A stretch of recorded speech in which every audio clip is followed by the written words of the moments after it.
This is the blueprint for my life.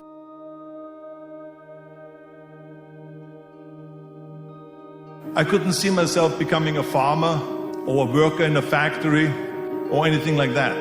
I felt that I was born for something special, for something unique, for something big.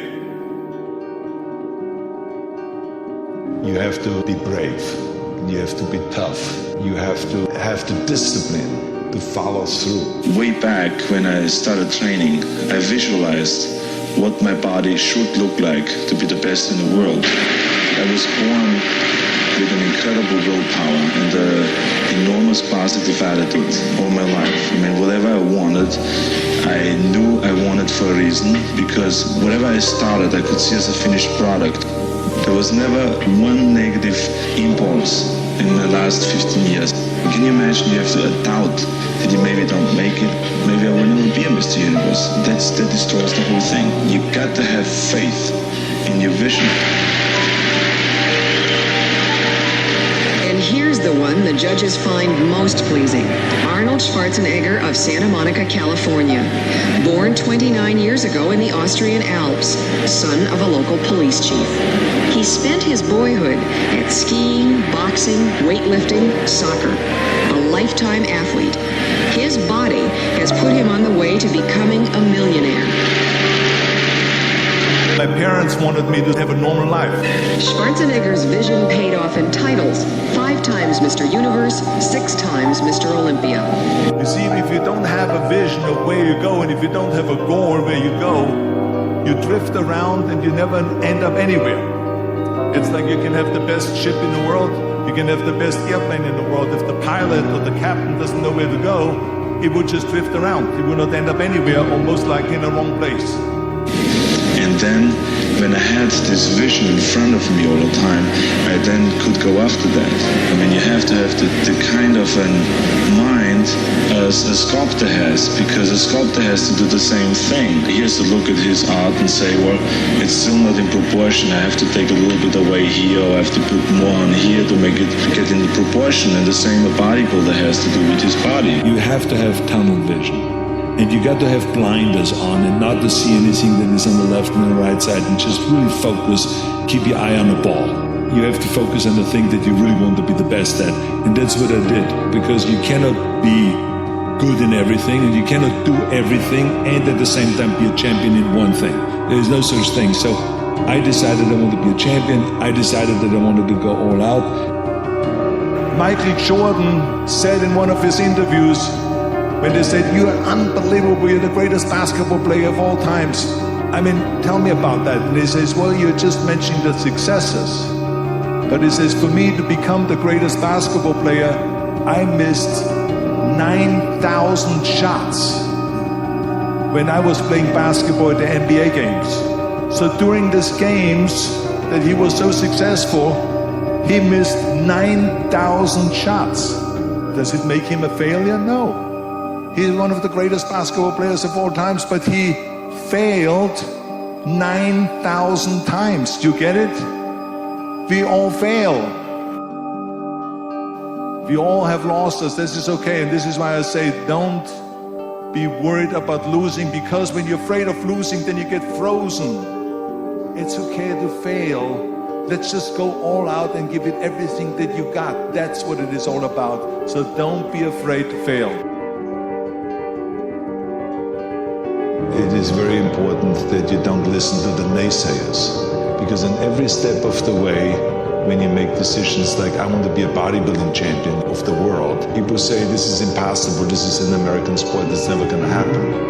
When I wanted to be in the movies, they said you have an accent, it's never going to happen. No one ever became a leading man when you have an accent. You have a huge body, you weigh 250 pounds, you look like a monster. Imagine, you go from studio executive to studio executive, from agent to agent, from manager to manager, and they all said exactly the same thing. Now that's very encouraging, isn't it? But you know something? I didn't give a shit. I believed that I can be a leading man. I believed that I could be another Clint Eastwood, or another Burt Reynolds, or another Warren Beatty, or whatever those characters were, Charles Bronson and so on. I believed that I could be those people. I said, there's enough room on that ladder that I can fit up there. And I looked back again and learned from what I learned in sports.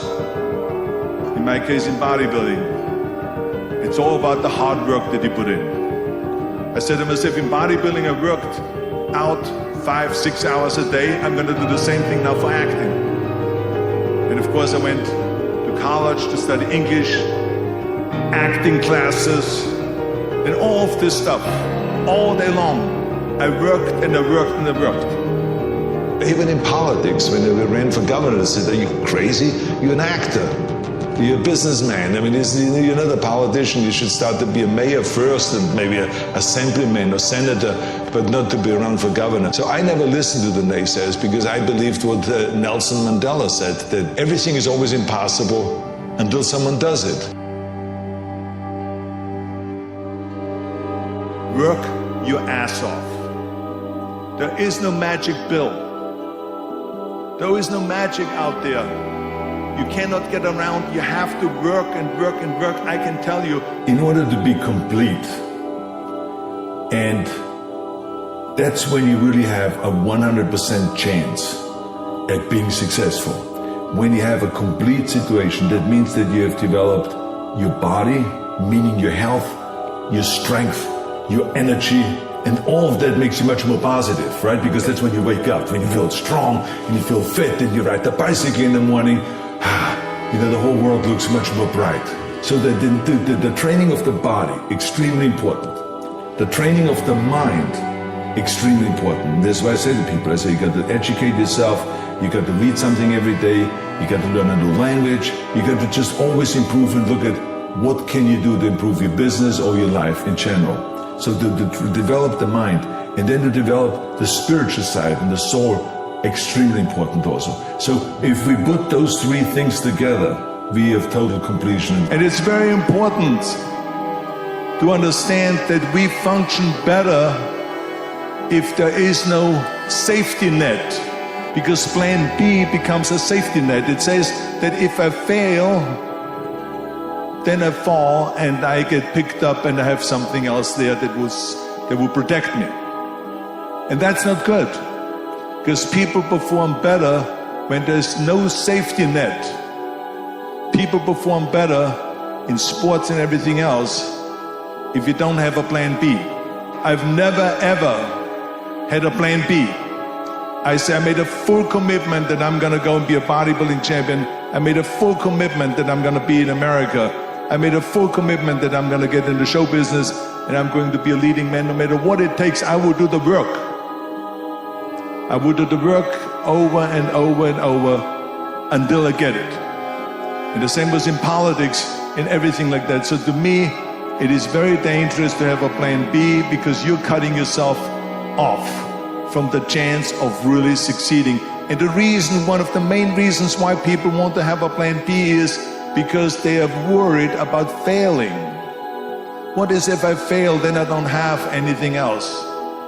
Well, let me tell you something, don't be afraid of failing, because there's nothing wrong with failing. You have to fail in order to climb that ladder.